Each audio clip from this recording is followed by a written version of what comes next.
नमस्कार, very good evening. कैसे हैं आप सभी लोग? आई होप कि बेहतर होंगे, मस्त होंगे, स्वस्थ होंगे। तो माय डियर स्टूडेंट्स, आज हम लोग एंशियंट हिस्ट्री यानी कि प्राचीन इतिहास के अंतर्गत जिस महत्वपूर्ण टॉपिक पर परिचर्चा करेंगे, इतिहास में उसे गुप्तोत्तर कालीन सामाजिक जीवन के रूप में जाना जाता है। खैर, यह कोई अलग टॉपिक नहीं होता है इतिहास में, बल्कि गुप्तोत्तर काल के अंतर्गत एक महत्वपूर्ण सेगमेंट है जिस पर हम आपसे परिचर्चा करेंगे। अभी तक आप सभी लोगों ने गुप्तों के पतन के बाद उस समय की राजनीतिक स्थिति को देखा, महत्वपूर्ण राजवंशों के शासनकाल को देखा। जैसे आप लोगों ने देखा कि वर्धन वंश का शासनकाल, इसके साथ साथ वल्लभी में मैत्रक वंश, मालवा में पुष्यभूति नामक देवगुप्त के शासनकाल को देखा, बंगाल में गौड़ नरेश शशांक के शासनकाल को देखा और कई सारे महत्वपूर्ण बिंदुओं पर हम लोगों ने परिचर्चा की। अब उन्हीं समयों के सामाजिक जीवन के बारे में आज हम लोग बात करेंगे। यह भी एक इंपॉर्टेंट टॉपिक बनता है एग्जाम के पॉइंट ऑफ व्यू से। आइए एक एक कदम हम लोग आगे बढ़ते हैं। तो सबसे पहले अपनी क्लास की शुरुआत करें कि उससे पहले हर दिन की तरह वेलकम टू शशांक आईएएस। मैं शशांक पाठक अपने सभी विद्यार्थियों का शशांक आईएएस के इस ऑनलाइन प्लेटफॉर्म पर स्वागत करता हूं। माय डियर स्टूडेंट्स, निरंतरता बनाए रखिए। डे टू डे एक एक दिन आपकी समझ इतिहास विषय में बेहतर होती जा रही है। आपको इस बात का एहसास तब होगा जब आप इस सेगमेंट को पूरा करेंगे। आइए हम लोग आगे बढ़ते हैं। अभी तक जिन विद्यार्थियों ने एप्लीकेशन को नहीं डाउनलोड किया है तो please download my Android app from Google play store. आप गूगल प्ले स्टोर से शशांक आईएएस के इस ऑनलाइन एप्लीकेशन को ऐप को डाउनलोड करें और बेहतर लाभ प्राप्त करें।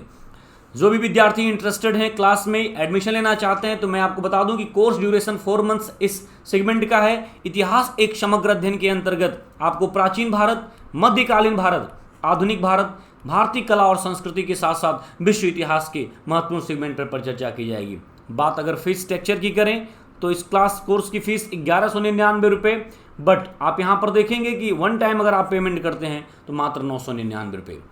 किसी भी प्रकार की कोई भी जानकारी लेनी हो तो आप मुझे हमारे व्हाट्सएप नंबर 8010045904 पर आप मुझे मैसेज कर सकते हैं, या फिर 9140901577 पर आप मुझे कॉल कर सकते हैं, मैसेज भी कर सकते हैं। तो चलिए आज हम लोग उस महत्वपूर्ण सेगमेंट पर चर्चा करें। तो चलिए हम बात करते हैं गुप्तोत्तरकालीन सामाजिक स्थिति की। बहुत ही महत्वपूर्ण टॉपिक है और यहाँ पर आप कई सारे छोटे छोटे बिंदुओं को देखेंगे। सबसे पहले यहाँ पर आपको जो चार्ट दिख रहा है उस चार्ट को एक बार मैं पढ़ता हूँ आपके बीच में, फिर इस पर मैं डिस्कस करूँगा। गुप्तोत्तरकालीन सामाजिक परिवर्तन में यहाँ पर कुछ पॉइंट्स दिए गए हैं। जैसे नंबर 1, भूमिदान के फलस्वरूप यहाँ पर एक नई जाति कायस्थ का उदय हुआ। यानी कि गुप्तोत्तर काल में जो सामाजिक परिवर्तन देखने को मिल रहे हैं, जातिगत रूप में आप देखेंगे तो कायस्थ नामक एक नई जाति का उदय हुआ। अब ये कायस्थ जाति का उदय कैसे हुआ, इसके बारे में भी हमने पिछली कक्षा में आपसे डिस्कस किया था, बट यहाँ पर भी मैं आपसे डिस्कस करूंगा। दूसरे पॉइंट में आप देखेंगे कि सबसे महत्वपूर्ण परिवर्तन सामंतवाद का है। यहाँ पर हम लोग संक्षिप्त में बात करेंगे कि सामंतवाद का उदय कैसे होता है। खैर, वैसे विस्तार से सामंतवाद एक टॉपिक ही है जिस पर हम लोग अलग से परिचर्चा करेंगे जब अर्ली मेडिवल हिस्ट्री पढ़ेंगे। इसके साथ ही साथ वर्ण व्यवस्था में महत्वपूर्ण परिवर्तन। नेक्स्ट चौथा पॉइंट है कृषकों के रूप में शूद्रों का रूपांतरण, और पांचवा पॉइंट है वैश्यों के स्तर में शूद्र स्तर तक गिरावट। यहां पर आपके एग्जाम के पॉइंट ऑफ व्यू से अगर देखा जाए तो इन 5 पॉइंट्स में जो सबसे महत्वपूर्ण है वह है सामंतवाद। इसके अनुसार दूसरा आप देखेंगे कि कायस्थ जाति यानी कि सेकंड, और तीसरा है यानी कि तीसरे रूप में चौथा वाला पॉइंट, यानी कि आप देखेंगे पॉइंट नंबर 2, पॉइंट नंबर 1 और पॉइंट नंबर 4, ये सबसे महत्वपूर्ण है। तो आइए 1, 2 और 4 पर हम एक बार डिस्कस कर लेते हैं। देखिए, हम आपको बता दें, गुप्तोत्तरकालीन यानी कि अब इस समय के टाइम पीरियड को आप अच्छे समझ पा रहे हैं। गुप्तोत्तर काल में आप देखेंगे कि भूमिदान के फलस्वरूप एक नई जाति कायस्थ का उदय हुआ। दरअसल यहाँ पर आप देखिएगा कि जब भूमि का दान किया जाता था, या फिर यूं कहिए कि जो ब्राह्मण वर्ग होता था, ब्राह्मण वर्ग को एक और अधिकार था, आप देखेंगे लेखनी का, लिखने पढ़ने का कार्य विशेष करके ब्राह्मण वर्ग के द्वारा किया जाता था। तो जब राजा के द्वारा भूमिदान दिया जाता था तो उसको कहीं न कहीं लिपिबद्ध करने के लिए, लिखने के लिए एक नई जात के रूप में कायस्थों का भी उदय हुआ। कहा जाता है ये कायस्थ ब्राह्मणों के इस अधिकार को ले लेते हैं या कुछ हद तक अपने नियंत्रण में ले लेते हैं, जिससे कहीं न कहीं ब्राह्मण वर्ग और कायस्थ वर्ग के बीच में एक नई दूरियां उस समय देखने को मिल जाती हैं जब इस जाति का अभ्युदय होता है। तो लेखन संबंधी कार्य के फलस्वरूप ही जिस नए जाति का अभ्युदय हुआ उसे कायस्थ कहा जाता है। दूसरी सबसे महत्वपूर्ण बात है कि सामंतवाद, हालांकि इन सब पर अभी आगे की स्लाइड में डिटेल में बात किया गया है। सामंतवाद, देखिए एक बात हम आपको बताएं, कई बार हम लोगों ने डिस्कस किया है कि सामंतीय शासक, सामंतीय शासक, सामंतीय शासक। दरअसल सामंतीय शासक से हम सामंतवाद को समझ पाएंगे। यहां पर जैसे एक बड़ा राजा होता था, ठीक है, कोई चक्रवर्ती सम्राट, तो उस चक्रवर्ती सम्राट का समूचे भूभाग पर अपना नियंत्रण होता था। मैं यहां पर इस डायग्राम को बना रहा हूं, आप तब समझेंगे। तो यहां पर आप देखिएगा कि मान लीजिए कि यह मगध का क्षेत्र है और यहां पर सपोज दैट कि गुप्तों का शासन था और गुप्तों के शासन के पतन के बाद की स्थिति है गुप्तोत्तर काल। तो जब गुप्तों का शासन था तो गुप्तों ने लगभग पूरे भारत को अपने नियंत्रण में किया। आप यहां पर देखिएगा, पूरे भारत को अपने नियंत्रण में किया। गुप्त में एक शासक हुआ जिसका नाम था समुद्रगुप्त। आपको याद होगा समुद्रगुप्त। समुद्रगुप्त जो है जब दक्षिण भारत को विजित करता है तो दक्षिण भारत को जब जीतता है तो जीतने के बाद उसको कहीं न कहीं अपने राज्य में तो नहीं मिलाता है, लेकिन उसका प्रभाव क्षेत्र उस राज्य के अंतर्गत होता है। और जिन राज्यों को समुद्रगुप्त विजित करता है उन राज्यों से सिर्फ कर प्राप्त करता है, बाकी उनको छोड़ देता है। जिस नीति के तहत छोड़ा था उसे कहा जाता है ग्रहण मोक्षानुग्रह। ग्रहण मोक्षानुग्रह यानी कि ग्रहण करके उनको मोक्ष दे दिया और उनसे क्या प्राप्त करता था? कर प्राप्त करता था। तो ये जो शासक होते थे कहीं न कहीं बड़े राजा के अधीन हो जाते थे। तो कहा जाता है कि इन शासकों को स्वतंत्र कर दिया जाता था, लेकिन समुद्रगुप्त के उन नीतियों को आप पढ़ेंगे तो इनको स्वतंत्र तो किया, लेकिन अपनी अधीनता में रखने के लिए इनसे कर प्राप्त करता था। अब इस राजा के पास क्या होता था? राजा के पास स्वतंत्रता तो होती थी, यह राजा सैनिक भी रखता था, लेकिन समुद्रगुप्त के आदेश पर जब समुद्रगुप्त कोई अभियान करेगा, किसी नए राज्य को विजित करेगा, तब इनको सैनिक सहायता देनी होती थी। कहने का मतलब कि एक तो ये अधीन शासक हो गए, लेकिन अब सामंती व्यवस्था, सामंतवाद को कैसे समझेंगे और क्लियर मैं उसको बता दूं। दरअसल जो भूमिदान देने की परंपरा शुरू हुई, क्योंकि कई शासकों के बारे में आप लोगों ने पढ़ा होगा कि इन शासकों ने क्या किया कि भूमिदान देने की बात की, चाहे ब्राह्मण वर्ग को भूमिदान दे रहे हैं, चाहे बौद्ध धर्म के मानने वालों को भूमिदान दे रहे हैं। तो भूमिदान जब ये देते थे तो उस भूमि पर, जिस भूमि को ये दान में देते थे, उस भूमि पर उस व्यक्ति का अपना नियंत्रण हो जाता था। हालांकि उससे कर प्राप्त करते थे, लेकिन उस क्षेत्र पर उस व्यक्ति का नियंत्रण हो जाता था और वह उस व्यक्ति को इतना अधिकार प्राप्त हो जाता था कि वह अपने सैनिक भी रख सके और इसके बाद अपने राज्य में तरह तरह के नियम कानून भी बना सके। यही प्रक्रिया धीरे धीरे आगे बढ़ती है और आगे चल करके जब बड़े सम्राट जो होते थे उनके राज्य के जो अधिकारी होते थे, विशेष करके उन अधिकारियों को जो है वेतन के बदले में भूमिदान दे दी जाती थी। अब जब भूमिदान दे दी जाएगी तो उस भूमि पर उनका पूरा नियंत्रण दे दिया जाता है। हालांकि सर्वे सर्वा तो जो सबसे बड़ा सम्राट होगा वही होगा, लेकिन जब भूमिदान उनको दे दी जाती थी तो उस भूमिदान पर, उस भूमि पर उनका नियंत्रण होता था, तो वहां पर उसके राजस्व को वो प्राप्त करते थे। इसके साथ ही साथ उनको सैनिक रखने की आज़ादी भी दी जाती थी। और जो केंद्र में शासक है वह जब किसी अभियान की तरफ जाता था तो उन लोगों से सैनिक, मतलब उन लोगों की जिम्मेदारी थी कि सैनिक सहायता उस शासक को दे। आगे चल करके यही लोग जिनके पास भूमि थी, सैनिक थे, समय नियम और कानून बनाने की अधिकार थे, यही लोग सामंतीय थे और यही लोग आगे चल करके फिर स्वतंत्र हो जाते हैं। तो क्षेत्रीय राजाओं के रूप में इनका अभ्युदय हो जाता है। तो सबसे महत्वपूर्ण परिवर्तन आप देखेंगे गुप्त काल के बाद, यानी कि गुप्तोत्तर काल में सामंतीय या सामंतवाद, इस प्रकार की व्यवस्था को सामंतवाद कहते हैं और इस व्यवस्था के अंतर्गत जो शासक शासन करते हैं उनको सामंतीय शासक के रूप में जानते हैं। हालांकि और भी कई सारी बातें इस पर हम लोग देखेंगे। तीसरी महत्वपूर्ण बात यह है कि कृषकों के रूप में शूद्रों का रूपांतरण। दरअसल इससे पहले जो शूद्र होते थे वह जो है कृषक समुदाय से नहीं थे, सेवा करना उनका परम धर्म बनता था, ऐसा नियम कानून बना हुआ था। लेकिन गुप्तोत्तर काल में सबसे महत्वपूर्ण बात आपको देखने को मिलेगी कि जो शूद्र समाज है वह कृषि कार्य करने लगता है और इसके साथ ही साथ व्यापार बिजनेस में भी उसको आज़ादी मिल जाती है। तो शूद्रों की स्थिति में कहीं न कहीं बेहतर परिवर्तन हुआ, लेकिन जो वैश्य थे उनकी स्थिति में गिरावट आई। तो यहाँ पर आप देखेंगे कि ये कुछ महत्वपूर्ण बातें हैं, ये सब गुप्तोत्तर काल के हैं, जिसमें कायस्थ नामक जाति का अभ्युदय हुआ, क्योंकि लिखा पढ़ी करने में उनकी महत्वपूर्ण भूमिका होती थी। सामंतवाद कहेंगे, सामंती व्यवस्था का अभ्युदय हुआ, जो आगे चल करके क्षेत्रीय शक्तियों के रूप में बने और वही आगे चल करके राजपूत शासक के रूप में भी जाने गए। इसके अलावा कृषकों के रूप में शूद्रों का रूपांतरण, यहाँ पर ये चीज आप समझेंगे कि शूद्रों के जीवन में एक बहुत बड़ा परिवर्तन हुआ, और ये पॉजिटिव परिवर्तन था, सकारात्मक था। कैसा था भाई? सकारात्मक था। आप यहां पर इस चीज को देखेंगे कि सकारात्मक परिवर्तन आपको यहां पर देखने को मिलेगा। आइए अन्य महत्वपूर्ण बिंदु। चलिए, सामंतवाद के बारे में यहां पर कुछ बातें की गई हैं, यहां पर हम लोग देख देते हैं। यह एक विशिष्ट वर्ग, इसे सामंत कहा गया। भारत में सामंतवाद शक कुषाण के समय में ही दिखाई पड़े, परंतु इसका पूर्ण विकास गुप्तोत्तर काल में हुआ।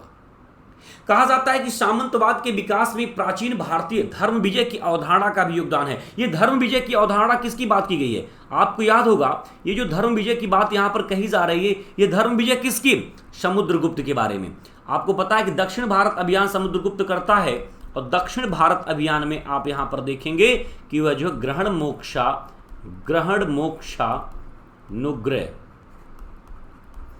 मोक्षानुग्रह की बात करता है। यहां पर भी आप देखेंगे कि समुद्रगुप्त के विजय अभियानों को कहां पर लिखा गया? तो प्रयाग प्रशस्ति में लिखा गया, जो कि उसका मंत्री हरिसेन जो है प्रयाग प्रशस्ति में इस बात को लिखता है। समुद्रगुप्त ने दक्षिण भारत के राज्यों को जीतने के बाद उनके राज्य वापस कर दिए थे। इसी विजय को धर्म विजय कहा गया। और वापस तो कर दिए थे, लेकिन उनसे कर प्राप्त करते थे और अधीनता में रहने दिए थे, लेकिन उनको राज्य वापस कर दिए। तो यहां पर कहेंगे सामंतवादी स्थिति को देखने को मिलता है। कहा जाता है कि सामंत शब्द का सर्वप्रथम उल्लेख रामशरण शर्मा ने अपनी पुस्तक भारतीय सामंतवाद में किया। तो कई बार ये भी प्रश्न आता है कि भारतीय सामंतवाद किसकी पुस्तक है? तो रामशरण शर्मा की, जिसमें उन्होंने सबसे पहले आप देखेंगे सामंतवाद का उल्लेख किया। अब आइए भूमि अनुदान की भी हम बात कर लें।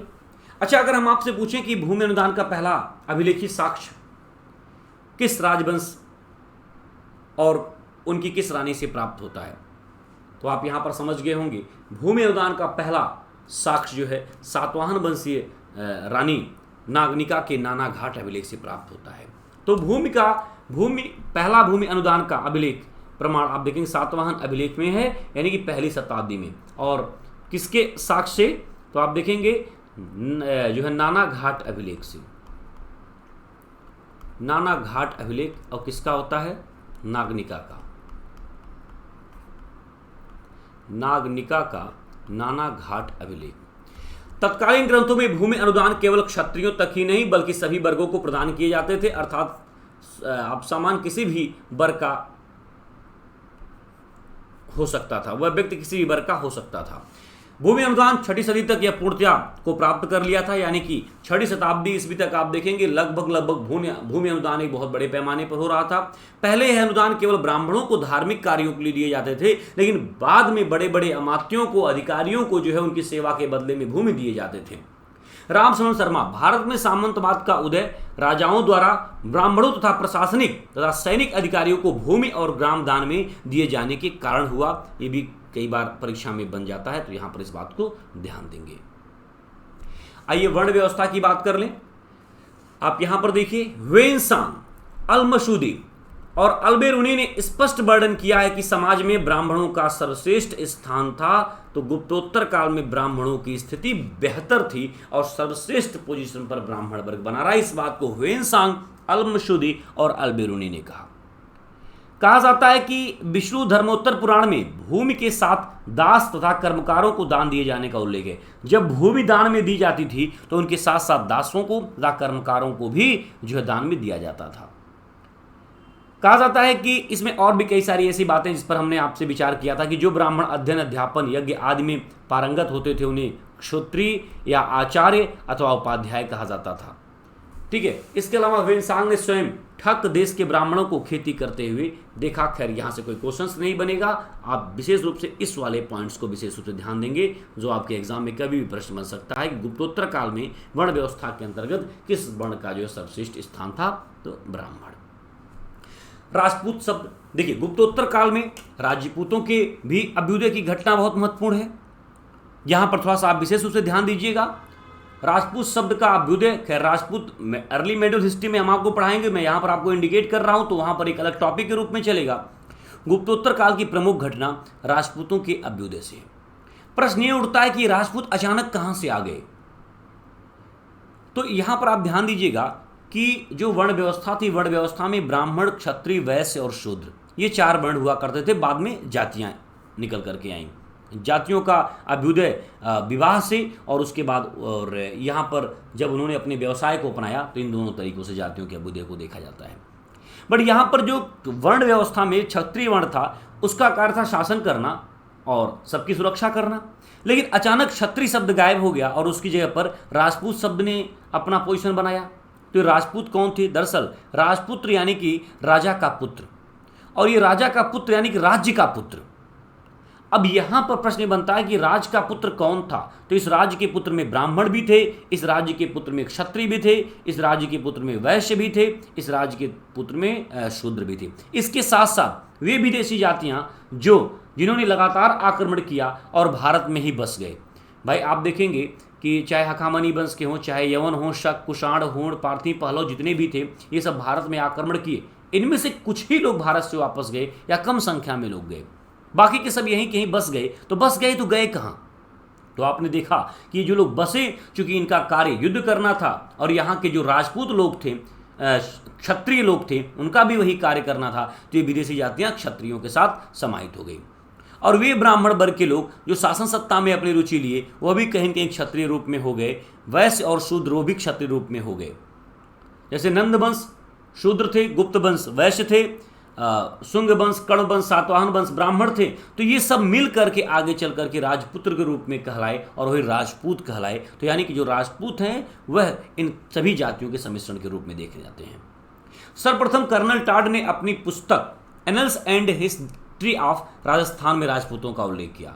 ठीक है, तो आप यहां पर देखेंगे राजपूतों का उल्लेख सर्वप्रथम कर्नल टाड ने किया और ये कहा जाता है कि राजपूत का इतिहास पर इन्होंने एक गहरा रिसर्च किया। 12वीं शताब्दी तक 36 राजपूतों की जातियां प्रसिद्ध थीं, जिनमें चालुक्य, परमार, चौहान, प्रतिहार, चंदेल, कछवाहा आदि। मैं फिर कह रहा हूँ, राजपूत शासनकाल, राजपूतों की उत्पत्ति, इन सबको अर्ली मेडिवल हिस्ट्री के अंतर्गत यानी कि हम लोग मध्यकाल में देखेंगे। तो यहाँ पर एक सामान्य सा परिचय, गुप्तोत्तर काल में सारी चीज़ें पृष्ठभूमि तैयार हो रही हैं। अभी ये पृष्ठभूमि तैयार हो रही हैं। ठीक है, इब्न खुर्दाद ने क्षत्रियों के 2 वर्ग बताए। एक में आप देखेंगे शवुक, फुरिया, शक क्षत्रिय जैसे राजवंश, सामंत वर्ग, योद्धा इनके रूप में, और दूसरा कतरिया, साधारण क्षत्रिय, ये कृषि, व्यापार आदि व्यवसाय करते थे। तो ये 2 वर्ग इन्होंने बताया। खैर ये परीक्षा में आपके लिए उतना इंपॉर्टेंट नहीं है, बट यहाँ पर समझ लें। ठीक है, आहार अभिलेख में क्षत्रिय व्यापारी शाहक का उल्लेख है। वो जो वनडे एग्जाम की तैयारी कर रहे हैं उनके लिए इस प्रश्न को देखा जा सकता है कि आहार अभिलेख में जो क्षत्रिय व्यापारी के रूप में शाहक का उल्लेख मिलता है। अन्य महत्वपूर्ण बिंदु में यहां पर देखेंगे कि गुप्तोत्तर कालीन सामाजिक परिवर्तन में सबसे महत्वपूर्ण परिवर्तन शूद्रों के सामाजिक स्थिति में सुधार। मैं यहां पर लिख देता हूं, एग्जाम के पॉइंट ऑफ व्यू से बहुत महत्वपूर्ण है, इस बात को ध्यान रखना है कि गुप्तोत्तर कालीन सामाजिक परिवर्तन में सबसे महत्वपूर्ण परिवर्तन शूद्रों के सामाजिक स्थिति में सुधार। क्योंकि आपको पता है कि शूद्र जो थे वह क्या करने लगे? कृषि कार्य करने लगे। क्या करने लगे भाई? कृषि कार्य करने लगे। तो इस चीज को आपको विशेष रूप से जानना है। उष्ण स्मृति में शूद्रों की आजीविका का साधन व्यापार प्लस शिल्प दोनों बताया गया है। बृहस्पति के अनुसार सुवर्णकार, लोहार, चर्मकार, तंतुआय यानी कि जुलाहा सब कार्य जो है आप देखेंगे कि शिल्प के अंतर्गत आते थे। गुप्तोत्तर काल में आर्थिक नामक एक पृथक जाति का वर्णन पराशर स्मृति में मिलता है। इनका मुख्य कार्य आप देखेंगे फसल बटाई करना था। तो मुख्य कार्य जो है इनका क्या था? फसल बटाई करना था। कायस्थ जातियों का हम लोगों ने उल्लेख किया है। थोड़ा सा यहाँ पर कायस्थ के बारे में देखिए, कुछ वर्णन दिया गया है। सर्वप्रथम उल्लेख याज्ञवल्क्य की स्मृति में मिलता है। तो कायस्थ जाति के बारे में सर्वप्रथम उल्लेख कहाँ मिलता है भाई? याज्ञवल्क्य की स्मृति में मिलता है। कायस्थों की उत्पत्ति विवादास्पद है। कुछ ने इसकी उत्पत्ति द्विज जात से बतलाई, किंतु अनेक ब्राह्मण ग्रंथों में इन्हें शूद्र कहा गया है। खैर यहाँ पर से भी प्रश्न नहीं बनेगा, बस कायस्थों का कार्य क्या था उस पर आप ध्यान देंगे कि इनका कार्य था लेखन का, पठन पाठन का, जो कि ब्राह्मण वर्ग का पहले एकाधिकार था। कराठिक न्यायाधिकरण में न्याय निर्णय लिखने का भी काम करते थे ये कायस्थ। जब कोई न्याय निर्णय होता था तो उसको भी लिखने का कार्य करते थे।